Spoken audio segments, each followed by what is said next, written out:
So for the next 10 minutes or so, we're going to try to answer some of the questions you've been asking about the multiple impacts of the Iran war and, of course, what it means for the cost of essentials, fuel, energy bills, food, fertiliser. Joining me now to help make sense of the situation is Ben Chu, our policy and analysis correspondent for BBC Verify, and Sarah Pennells, consumer finance specialist at Royal London. Welcome to both of you. So let me start with Sarah, first of all. Thank you so much for joining us on Your Voice, Sarah. And I guess people have been asking the most questions, it has to be said, about petrol prices. And so the first one I want to ask you is how much has petrol gone up as a result of the Iran war, Sarah? Well, there are a number of organisations that track the price of petrol. The RAC is one. Now, it says that since the start of the Iran war, a litre of petrol has gone up by almost 20 pence, almost 21 pence, in fact, just over 20 pence a litre. So it's now people are paying on average over £1.50 a litre. I was checking earlier on today, £1.53. Of course, if you buy your petrol, you're forced to buy your petrol at a motorway service station, you'll pay nearer to £1.76 on average. So it's quite a rise. And anybody who's filling up their tank, or as a lot of people are doing, maybe just topping up their tank rather than filling up, will really have noticed that difference in quite a short time. And so, Ben, I guess the question next is, where do we get our petrol from? Well, it's a little bit complicated, Maria. Most of the petrol is refined in the UK, so it's produced by UK refineries, and actually they produce more than we consume, so some of it is exported as well. But of course, it's made from crude oil that they use in those refineries. And although the North Sea produces quite a lot of crude oil still, we actually import a lot as well, and that's mainly what's going into the UK's refineries, imported oil from places like America and from places like Norway. That's because of the nature of the oil which our refineries are built to process, if you like. So petrol mainly coming from UK refineries, but the oil that goes into them mainly from other countries. So is there a shortage then, Ben, of fuel, do you think? Well, we should be very careful because the retailers, the petrol retailers and Energy UK organisations are very clear and very insistent that there is not a shortage at the moment, and people should just carry on doing what they would normally do in terms of filling up their vehicles. Of course, we remember the fuel shortage a few years ago when everyone tried to fill up simultaneously. There were shortages. That's just because if everyone puts all the petrol that's out there in their tanks, there's not enough to go round. So it's really important to stress, I think, that at the moment, the industry says there are sufficient supplies that people can just carry on and they don't need to hoard or panic buy petrol. So any shortage could potentially be a people-caused shortage rather than actually that's the fear, and that's why that message has gone out. Now, of course, the price is going up because global oil is globally traded. That's pushing up the price. So people are feeling the impact of this in terms of higher prices at the pump, but at the moment they're saying there is enough to go around for people to carry on their ordinary lives. Sarah, I wonder if I can ask you about the difference in diesel and petrol, because unleaded, because we've seen diesel going up more than petrol. Why is that? You're absolutely right, Mariam, that diesel has gone up by a lot more than petrol. So that's gone up by about 40 pence a litre since the end of February. And people are now paying, say, considerably more of their car runs on diesel. And I think there's a couple of things. Now, I'm not a diesel refinery expert, but my understanding is that the process of refining diesel is more complex. It's more costly. Obviously, also a lot of our lorries that are sort of carrying goods around, they run on diesel. There's that demand. And so those elements, sort of what goes into diesel, first of all, the process and the fact that there's higher commercial demand all the time seems to be feeding through. I mean, there are some things that people can do. So earlier on this year, the government launched a fuel finder service which uses real-time data from petrol forecourts. Now, that's not something that individuals necessarily want to go and have a look at. It's not very user-friendly, but that then feeds into petrol and diesel price comparison apps and websites that you can use. So what's changed earlier on this year is that now gets real-time data. So there are several of them out there. I mean, also just think about how you're driving. It's not necessarily about driving slowly, but driving efficiently. That can make a real difference. And then I guess lastly, don't drive around on things like flat tyres or tyres that aren't properly sort of pressurised all those things can mean that you use more petrol. So yes, you're going to all pay more. We are all paying more for our petrol. But if you can make it go a bit further, that may help your budget as well. Good advice there, Sarah. Thank you. Ben, this one for you, and it's from someone called Keith, who's in Sunderland, who asks this: why has no one mentioned the millions of pounds the government is making due to higher fuel costs at the pump? And why have they not reduced fuel tax while prices are so high? Well, it has actually been mentioned that VAT will be bringing in more from fuel duty and other revenues. There's an investment bank called Stifel which has estimated that the government is making an extra £20 million a day from the VAT on fuel and fuel duty, and also the windfall taxes on the North Sea, because they'll be making more profits. So over a full year, if petrol and fuel prices remained where they are now, it's estimated that would bring in about £8 billion a year extra to the government. So that's about £20 million a day. That's their calculation. It's broadly plausible, of course, if fuel prices do remain where they are. We can't be sure about that. But I think we need to be a little bit careful in assuming there's a big windfall for the government from this, because there are other things going on in the economy as well, which such as growth is expected to slow down as a result. GDP growth is expected to slow down as a result of these high prices. So that will mean lower tax revenues in other areas. Also, government borrowing costs have gone up quite considerably since this crisis began. So the government will be spending more on interest. So financially, the government will probably be net worse off as a result of this crisis. So there isn't a great windfall really in terms of the government's coffers, which it can redistribute to drivers, for instance, necessarily by cutting fuel duty or other giveaways. So it's important to think about the public finances and the economy as a whole when it comes to a crisis like this. And what about fuel prices coming down? When can we expect that to happen? Well, the fuel price at the pump very closely matches the oil price, the global oil price, and that's been on a roller coaster ride, as you know, since this crisis began. It started out at about $60 a barrel, and now it went up as high as $120. Now it's about $100. So, look, who knows where it's going to end up? It could come down. Just a rule of thumb, the average when the oil price, for every $1 that the global oil price, every $2 the global oil price moves, it's about 1p at the pump. So if it was to come down, say, by about $10 a barrel, that would be about 5p lower in terms of diesel or petrol costs. So we don't know where it's going to go, but just bear in mind that link between the crude oil price. But does it ever come down as quickly as it goes up?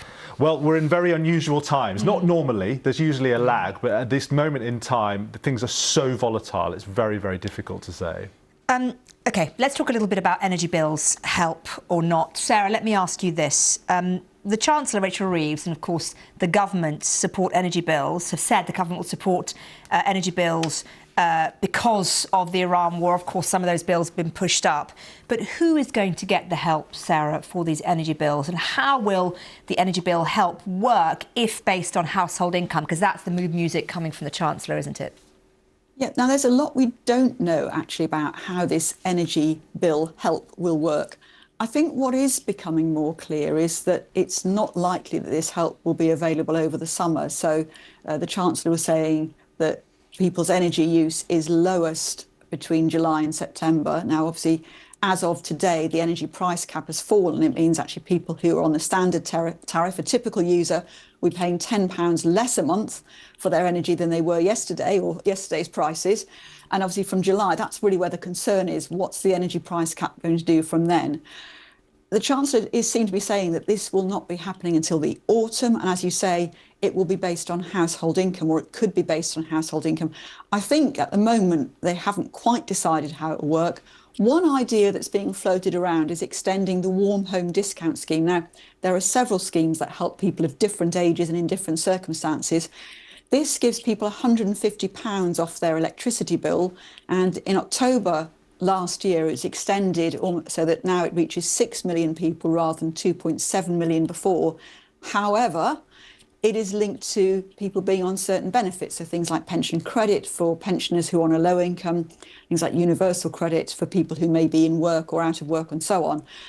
That doesn't take household income into account as such. So I think if the government is saying it wants to link this to household income rather than whether somebody's on certain benefits, that's going to be the issue that probably they're going to spend more time thinking about. So I think there's lots of questions about this. Unlike the heating oil scheme, which we know more about, there are lots of questions about how people might get help with their energy bills come the autumn. I think the other thing, as you say, we have had help before in 2023 when we were getting a lot of help with our energy bills. I think what we can rule out is that everybody's going to be getting some money off specifically to help with the costs of higher bills as a result of the Iran war. I think what the government wants to do is to make sure it is well targeted. How that works, I think we'll hopefully see some details in coming weeks and months. A heating oil question actually for you, Sarah, seeing as you mentioned it. This one is from Lynn. Last July, 500 litres was £261. March this year, it's £681. Where's the help for those of us who have to buy it?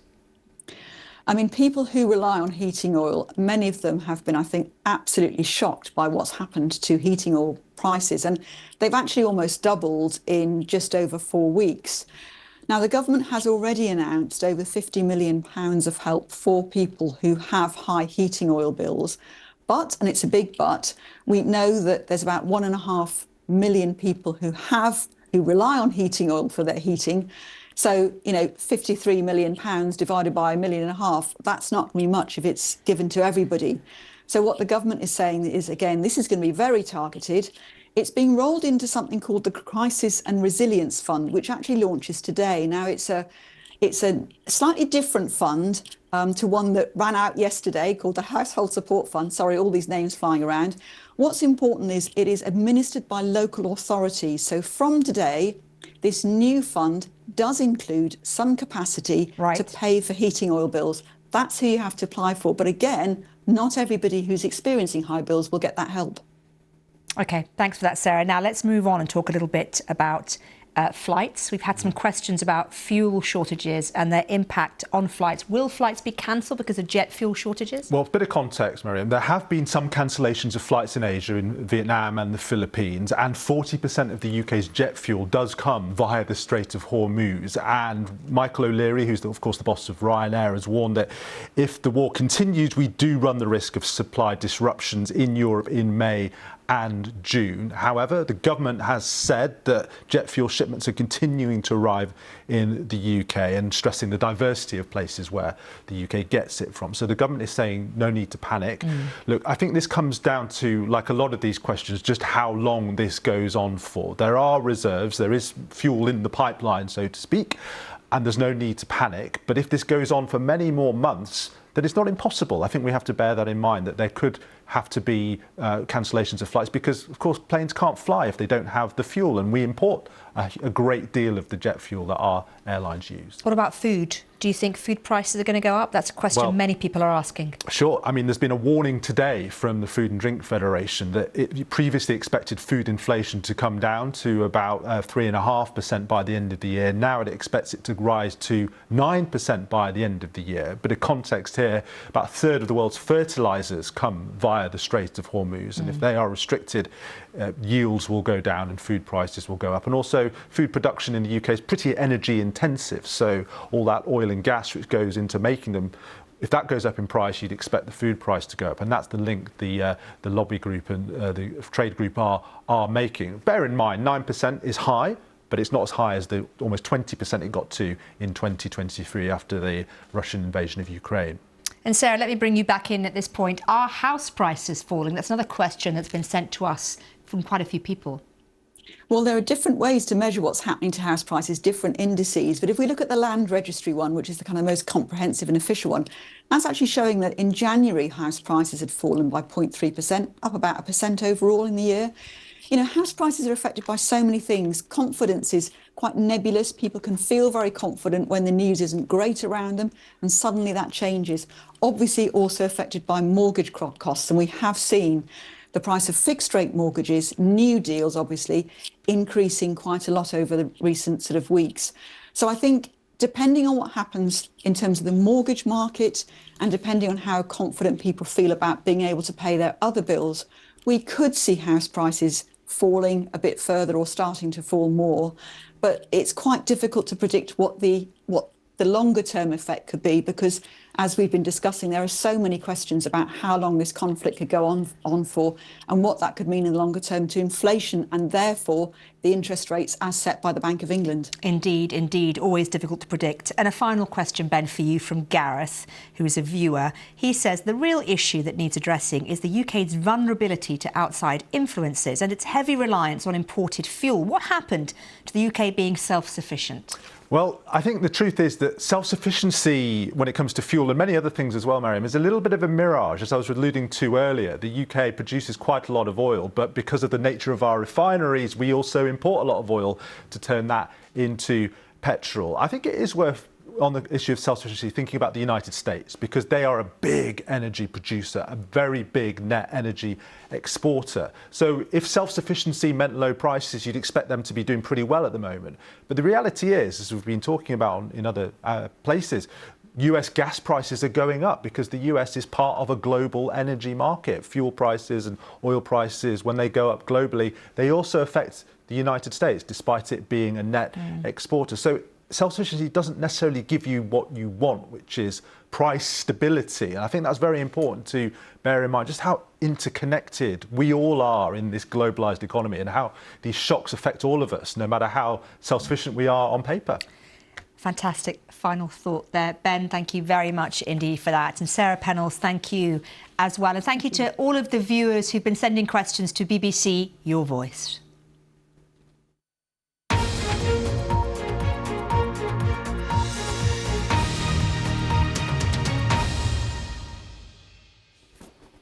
Fantastic.